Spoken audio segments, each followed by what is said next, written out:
Salut les érudits noirs, ici c'est Ghislain, créateur de la chaîne Science et Savants Noirs. Science et Savants Noirs est une chaîne dont le but est de faire connaître la science noire et les savants noirs.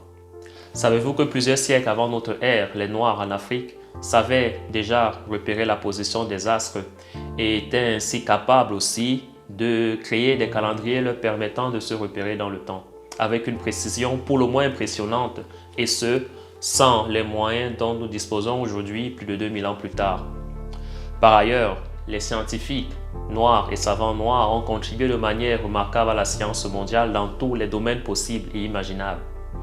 En revanche, l'excellence et le génie noir sont très souvent réduits aux sphères sportives et musicales, et ce, par ignorance. À travers cette chaîne, j'aimerais mettre en exergue d'autres modèles légitimes de représentation mettant en mal la violence symbolique qui n'associe tout succès au potentiel succès noir qu'aux seules sphères du sport ou de la musique.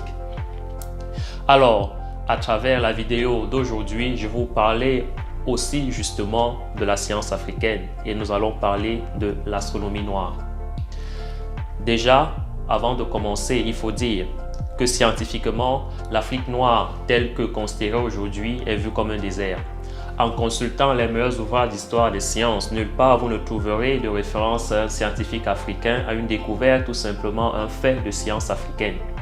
Ceci fait partie de l'aveuglement constant de l'Europe occidentale avec ses satellites culturels du continent nord-américain et de leur obstination à nier tout apport scientifique autre que celui issu de la culture classique grecque, faisant exprès d'oublier au passage des pans entiers de savoir ou se le réappropriant de façon éhontée. C'est ainsi que l'imprimerie, par exemple, inventée en Chine par Bi Cheng en 1050, réapparaît attribuée à Gutenberg au XVe siècle, et c'est ainsi qu'on enseigne encore aujourd'hui l'histoire de cette découverte fondamentale. L'histoire scientifique du monde est ainsi réécrite au prix d'un mensonge culturel constant.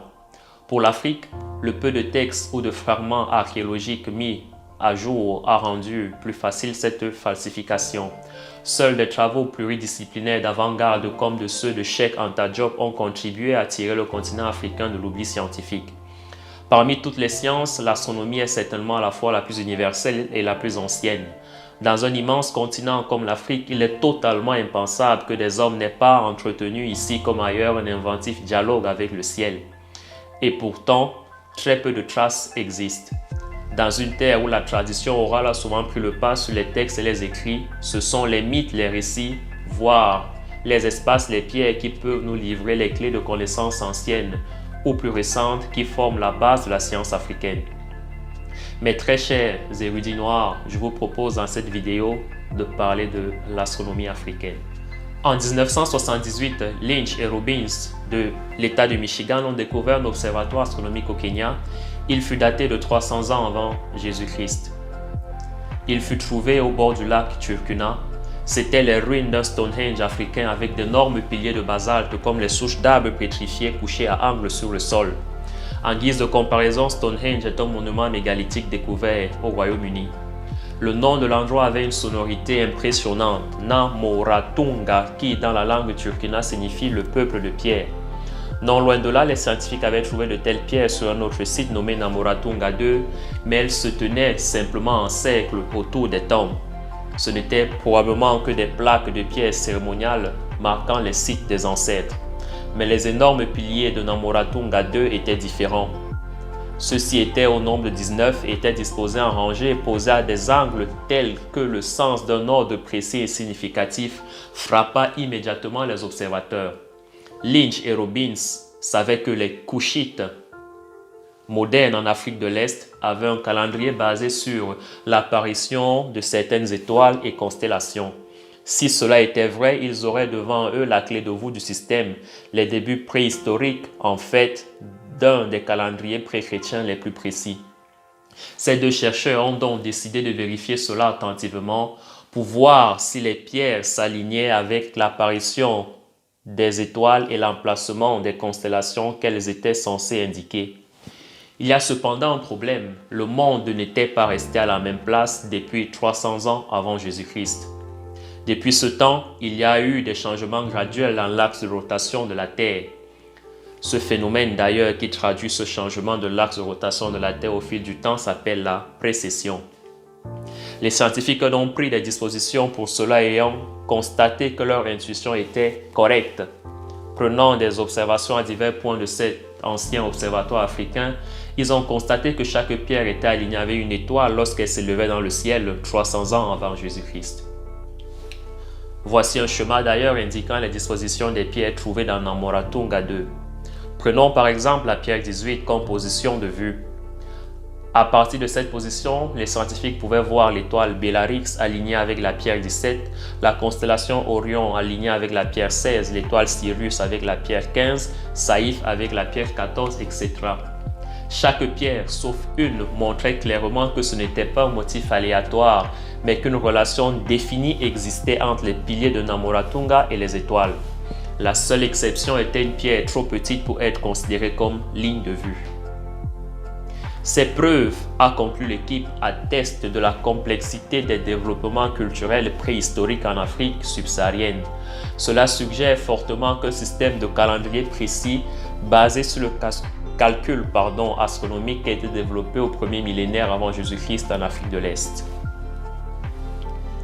Après avoir parlé de cela, pour poursuivre notre aventure astronomique africaine encore plus loin, encore plus fort, parlons de la cosmogonie Dogon. Bien plus remarquable que l'observatoire mégalithique trouvé au Kenya avant Jésus-Christ est la découverte d'une connaissance extrêmement complexe de l'astronomie chez un peuple de l'Afrique de l'Ouest connu sous le nom de Dogon. Qui sont les Dogons? Les Dogons vivent dans une région montagneuse de la République du Mali à environ 320 km de là où se trouvait la légendaire université située à Tombouctou. Les astronomes prêtres, comme nous allons les appeler, ceux de Dogon, avaient depuis des siècles, semble-t-il, une vision très moderne de notre système solaire et de l'univers. Les anneaux de Saturne, par exemple, les lunes de Jupiter, la structure en spirale de la Voie lactée dans laquelle notre planète réside. Ils savaient que la Lune était un monde stérile et aride. Ils ont d'ailleurs dit qu'il était sec et mort, comme du sang séché. Ils connaissaient aussi des choses bien en avance sur leur temps, des détails complexes sur une étoile que personne ne peut voir sauf avec le plus puissant des télescopes. Ils ne l'ont pas seulement vu, ils l'ont observé, compris sa masse et sa nature. Ils ont tracé son orbite presque jusqu'en l'an 2000. Et tout cela, il y a bien 700 ans. Ne trouvez-vous pas cela fameux? En 1986, Hunter Adams III, un scientifique du laboratoire national d'Argonne, dans un article intitulé « Observateur africain de l'univers, la question Sirius », a jeté la lumière sur la plus récente percée scientifique de ces Africains. Il résume non seulement le travail des anthropologues sur le Dogon, mais expose les préjugés grossiers des scientifiques eurocentriques qui tentent d'expliquer ce que les Dogons ont fait et qui n'accepteraient tout simplement pas qu'un Africain ait pu développer une science de l'espace si avancée, si poussée, qui, jusqu'au XXe siècle, ait pu échapper à l'observation européenne. Les Dogons ont été étudiés de très près sur une période de temps considérable par deux anthropologues français, Marcel Griol et Germaine Dieterlen. Par ailleurs, pour les plus curieux d'entre vous, je mettrai dans la description un lien menant vers une interview parue en 1952 et disponible sur France Culture, dans laquelle Marcel Griol raconte son expérience. De 1931 à 1956, pendant plus d'une génération, les deux chercheurs français ont vécu et travaillé avec les Dogons, ont regardé et écouté tout, ont écrit tout ce qu'ils pouvaient découvrir et même dessiné un chemin de l'architecture évocatrice du village Dogon qui est calqué sur la forme d'un corps humain. Griol et Dieterlen ont plongé leurs racines dans le peuple si profondément qu'ils sont devenus eux-mêmes des Dogons. Ils ont été initiés à la tribu et Griol est d'ailleurs devenu si aimé, si fiable qu'à sa mort, 250 000 d'Africains se sont présentés à ses funérailles. Et pourtant, malgré cette intimité, ils ont dû passer par une initiation étape par étape. Le monde de la valeur nominale, le monde de côté, le monde de derrière, le monde clair, avant que les Dogons ne leur permettent d'entrer dans le sanctuaire intérieur de leur monde le plus secret. Marcel Griol dit notamment que leur éducation a duré plus longtemps que le passage d'un étudiant américain du lycée au doctorat. Ce n'est qu'à la 16e année, comme le dit Hunter Evelyn Adams dans son papier intitulé « African and African American Contributions to Science and Technology, que les Dogons convoquèrent une conférence pour révéler à ces Européens le premier niveau d'une échelle à 8 sur leur échelle de valeur de la connaissance. Cette étape était connue sous le nom de monde clair. Rendez-vous bien compte, 16 années pour se voir donner l'accès au premier niveau d'une échelle de connaissance qui en compte 8. Je me demande si ce sont toujours ces mêmes noirs, nous, que Jules Ferry traitait d'êtres inférieurs il y a quelques siècles. Il ne connaissait certainement pas les noirs. Parmi les révélations qui émergeaient à ce moment fut la connaissance intime et l'intérêt des Dogons pour une étoile particulière du système stellaire appelée Sirius. Sirius est en fait en astronomie ce qu'on appelle une étoile binaire, appelée aussi système stellaire binaire ou double physique. C'est un type de système composé de deux étoiles orbitant autour d'un centre de gravité commun. Le statut de Sirius en Égypte ancienne a été largement documenté, désigné sous le nom de Sept SPDT. Cette étoile est traditionnellement associée au début de l'année égyptienne. Cette étoile a d'ailleurs permis aux Égyptiens, sans doute de la plus haute antiquité à partir du XXe siècle, avant le début de l'ère moderne, d'obtenir une valeur très précise de la durée de l'année en réglant ainsi leur calendrier sur la sphère des étoiles plutôt que sur le Soleil ou sur la Lune. L'intérêt de Sirius pour les Dogons est confirmé par le fait que ces derniers avaient une cérémonie dédiée à Sirius tous les 60 ans lorsque les orbites de Jupiter et de Saturne convergeaient. Mais la chose la plus étrange à ce sujet est que, bien que Sirius A, l'étoile la plus grosse et la plus brillante du ciel, soit justement celle qu'on voit le plus, la cérémonie ne lui était pas dédiée, mais plutôt dédiée à son compagnon, la plus petite, appelée Sirius B. Si dense et impossible à voir à l'œil nu qu'il est vraiment impressionnant, voire très impressionnant, que quelconque science médiévale en soit consciente. Il s'est avéré que les Dogons n'étaient pas seulement conscients de cela, mais voyaient en fait cette petite étoile invisible à l'œil nu comme la base de ce système d'étoiles, tandis que la plus grande et la plus brillante que nous connaissions si bien, à savoir Sirius A, était simplement le point autour duquel cette petite étoile inhabituelle orbitait. Pour les Dogons, cette naine petite étoile est l'étoile la plus importante du ciel, c'est l'œuf du monde. Plusieurs faits troublants justement quant à cette découverte des Dogons frappent les esprits des scientifiques.